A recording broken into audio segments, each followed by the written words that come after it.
Bom, vamos mergulhar direto nessa análise, porque o tema de hoje é simplesmente fascinante. A gente vai dar uma olhada em como um simples trabalho escolar de sociologia, projetado para o ano de 2026, consegue mapear de forma tão brilhante toda a evolução do trabalho humano ao longo das últimas décadas. É impressionante ver como um único documento acadêmico consegue capturar uma transformação tão complexa na forma como a nossa sociedade se organiza, produz e, no fim das contas, sobrevive. A nossa fonte primária é bem direta. Trata-se de um documento curricular oficial do terceiro ano do ensino médio da escola Herém José Emílio de Melo, lá de Tupanatinga, em Pernambuco. Olha só, à primeira vista parece só mais uma daquelas listas alfabéticas gigantescas e tediosas que a gente tem que decorar na escola, né? Mas não se enganem. Na verdade, esse documento esconde uma narrativa gigantesca, perfeitamente estruturada, sobre como a própria essência do trabalho mudou radicalmente sob os nossos pés. Para dar sentido a esses 30 termos do documento, a nossa jornada de hoje vai passar por 5 pontos. Primeiro, o glossário de sociologia. Segundo, os fundamentos da sociologia clássica. Terceiro, os modelos de produção industrial. Quarto, a revolução toyotista e, por fim, a era da uberização. Começando então pelo ponto 1, o glossário de sociologia. Essa lista exigida pelo professor Jonas Barbosa dos Santos para o segundo trimestre tem exatamente 30 termos. É um escopo bem ambicioso. Vai desde aquelas antigas teorias clássicas das ciências sociais até chegar nos algoritmos que governam os aplicativos nos celulares de hoje em dia. É a história inteira do trabalho em uma página só. E o mais legal é que, em vez de ser só uma leitura de A a Z, o próprio título do documento já entrega uma linha do tempo cronológica super clara. A evolução do trabalho se move por 3 fases históricas distintas. Começa lá na rigidez da produção em massa da era industrial, passa pela adaptabilidade do modelo toyotista na era da flexibilidade e deságua na hiperconectividade da uberização na era digital. O que nos leva ao ponto 2, na nossa análise, fundamentos da sociologia clássica. Antes mesmo de pisar no chão de fábrica, o currículo estabelece uma base teórica.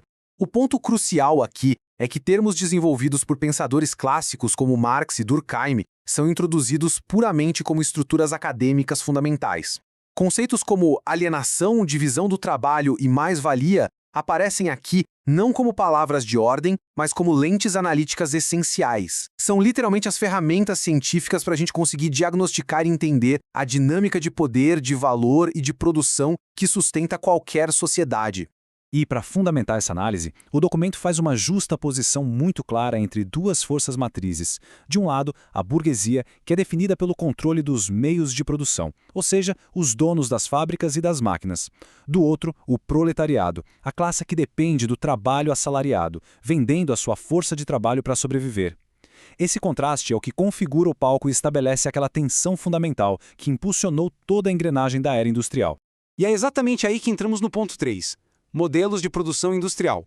Agrupar esses termos específicos revela o foco do currículo na chamada Era das Fábricas. Aqui, a gente mergulha de cabeça na produção em massa, que foi totalmente impulsionada pela dupla Fordismo e Taylorismo. Era um ambiente de controle do trabalho extremamente rigoroso. O trabalhador era frequentemente visto como uma mera extensão da máquina, repetindo os mesmos movimentos, cronometrados milimetricamente, milhares de vezes por dia.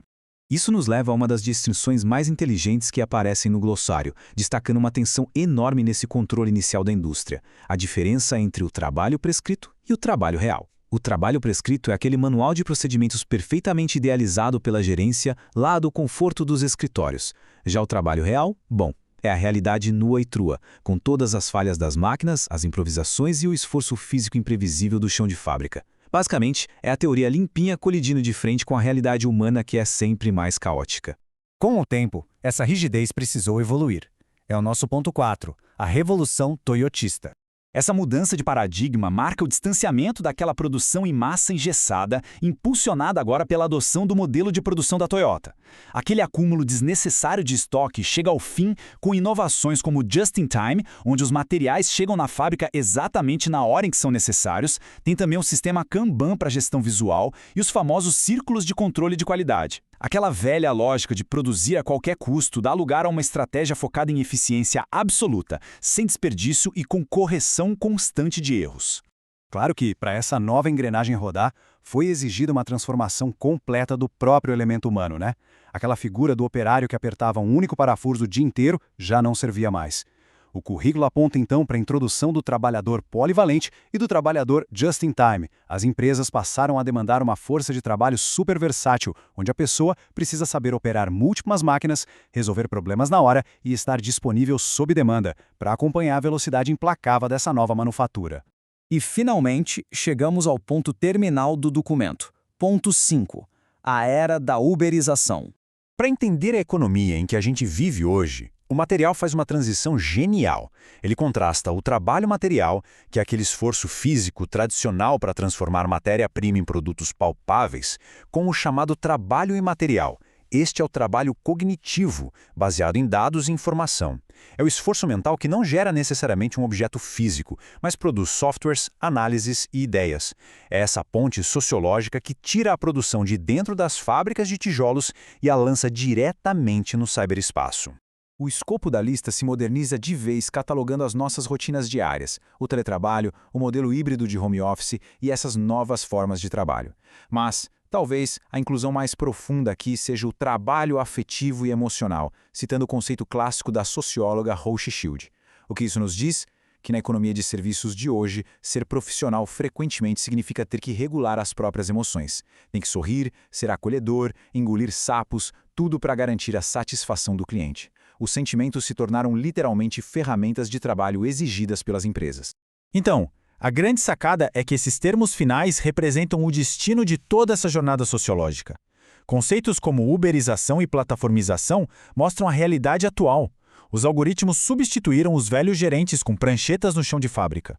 Agora, são os aplicativos digitais que atuam como os grandes intermediários, controlando tanto quem presta o serviço quanto quem consome.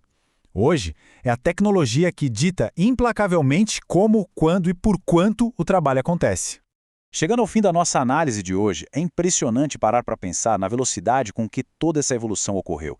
O controle rígido das fábricas cedeu lugar à flexibilidade, que, logo em seguida, foi engolida pelos algoritmos de aplicativo. Com a inteligência artificial avançando a passos largos e a automação batendo na porta, fica a pergunta provocativa no ar. Daqui a 10 anos, quando um professor for atualizar essa linha evolutiva na escola, qual novo e revolucionário conceito vai ter que ser adicionado como o 31º termo do trabalho humano? Fica aí a reflexão para todos nós.